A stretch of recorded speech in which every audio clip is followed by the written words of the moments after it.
J'ajoute, on m'a proposé, je l'ai vu, un Grenelle de la sécurité ou des États généraux de la sécurité.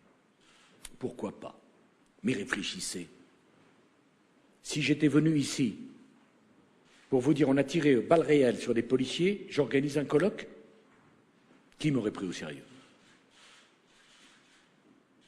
Ce n'est pas un problème social, ce qui s'est passé. C'est un problème de truand.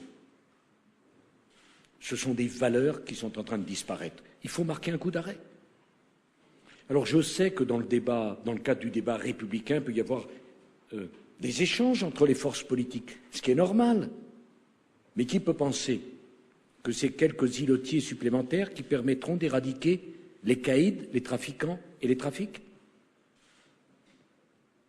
Nous avons besoin de nous rassembler pour montrer à cette minorité qu'elle n'a aucun espoir et que nous allons agir et qu'il ne peut pas y avoir de naïveté et d'angélisme en la matière. Je souhaite d'ailleurs qu'au-delà des divergences entre nous, nous nous rassemblions.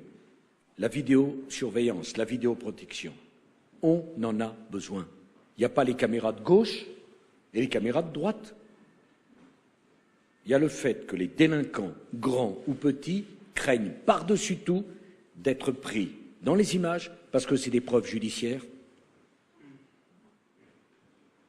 et par ailleurs parce que c'est la meilleure façon de protéger la police et la gendarmerie de toute polémique. Je souhaite d'ailleurs qu'on tente dans ce département une expérience en dotant un certain nombre de véhicules de police et de gendarmerie de nuit de caméras embarquées.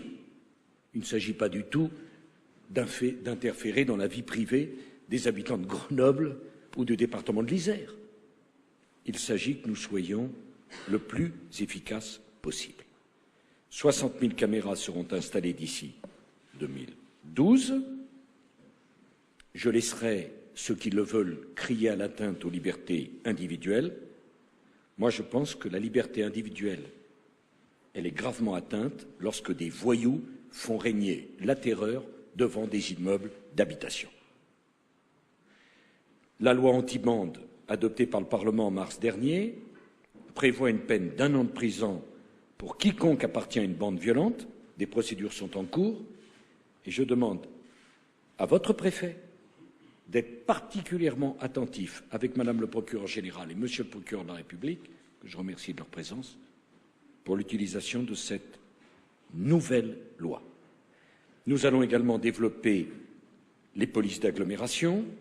C'est le cas depuis l'an dernier en région parisienne. Lille, Lyon et Marseille seront bientôt concernés pour une raison simple, et vous le savez bien. Les délinquants ignorent les frontières administratives de nos communes, de nos départements et même de nos régions. Depuis 2002, je suis en première ligne dans la lutte contre l'insécurité. Le nombre de crimes et délits a diminué de 17,54% depuis 2002. Le taux d'élucidation, qui reflète l'efficacité des forces de l'ordre, a augmenté d'1 tiers. En 2001, les forces de police et de gendarmerie trouvaient 25% des coupables. En 2010, ils trouvent 38% des coupables. J'ai fixé au ministre un objectif de 40%. Par ailleurs, je vous annonce que dès le 7 septembre prochain, les peines planchées qui fonctionnent bien, mais qui ne s'appliquent qu'aux multirécidivistes, 24 000 peines planchées ont été prononcées, seront désormais étendues à toutes les formes de violences aggravées, c'est-à-dire notamment les violences sur des personnes dépositaires d'une autorité publique. L'instauration d'une peine de prison incompressible de 30 ans pour les assassins de policiers ou de gendarmes sera discutée au Parlement dès la rentrée. Et là, je veux que les choses soient claires. En tant que chef de l'État, mon devoir est de travailler avec tout le monde. Tout le monde. Je n'ai pas à voir si Grenoble est une ville qui a choisi un maire de gauche ou un maire de droite. Je dois travailler avec les élus. comme les élus, doivent travailler avec le chef de l'État. Mais chacun d'entre nous, nous serons mis face à nos responsabilités. Sur une peine incompressible de 30 ans, je demanderai au Parlement d'en débattre. Et je demanderai à chacun de faire abstraction de ses appartenances partisanes pour voter des textes, non pas en fonction du ministre qui le présente, mais de l'utilité de ce texte.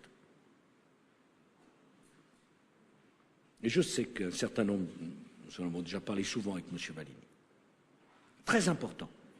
Les policiers nous regardent, les gendarmes nous regardent, la population nous regarde. Les postures politiciennes, d'un côté comme de l'autre, ne sont pas à la hauteur de la situation. Il ne s'agit pas de savoir ce que pensera tel ou tel parti, c'est son droit, tel ou tel parti. Il s'agit de savoir ce qu'il faut faire face à cette situation. Je vous demanderai également, je le dis aux parlementaires, de débattre du champ d'application du bracelet électronique. Je souhaite notamment que les magistrats puissent condamner automatiquement les multirécidivistes au port du bracelet électronique pendant quelques années après l'exécution de leur peine. Je parle des multirécidivistes, des multiréitérants.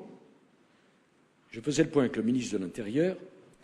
Imaginez que nous avons 19 000 délinquants en France qui ont plus de 50 inscriptions, condamnations sur nos fichiers.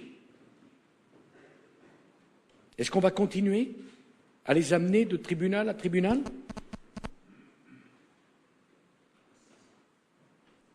De même, nous allons réévaluer les motifs pouvant donner lieu à la déchéance de la nationalité française. Je prends mes responsabilités. La nationalité française doit pouvoir être retirée à toute personne d'origine étrangère qui aurait volontairement porté atteinte à la vie d'un fonctionnaire de police ou d'un militaire de la gendarmerie, ou de toute autre personne dépositaire de l'autorité publique. La nationalité française se mérite et il faut pouvoir s'en montrer digne quand on tire sur un agent chargé des forces de l'ordre.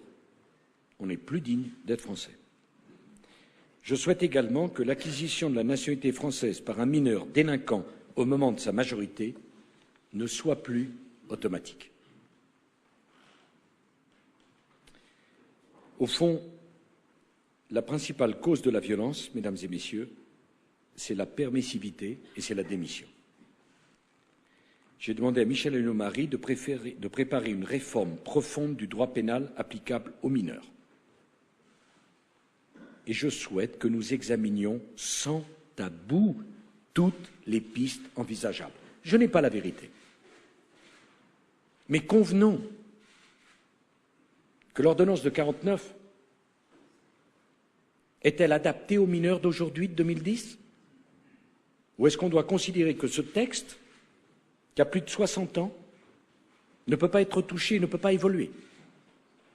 Là aussi, ce n'est pas une question partisane, c'est une question de réflexion.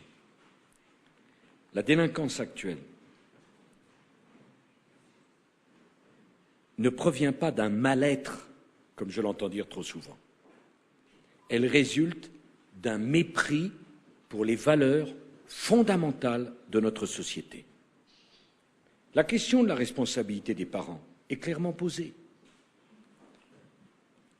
Je souhaite que la responsabilité des parents soit mise en cause lorsque des mineurs commettent des infractions. Les parents, manifestement négligents, pourront voir leur responsabilité engagée sur le plan pénal. Quand je regarde les rapports de police, et je vois qu'un mineur de 12 ans ou de 13 ans, à 1h du matin, dans le quartier d'une ville, lance des cocktails Molotov sur un bus qui passe, n'y a-t-il pas un problème de responsabilité des parents?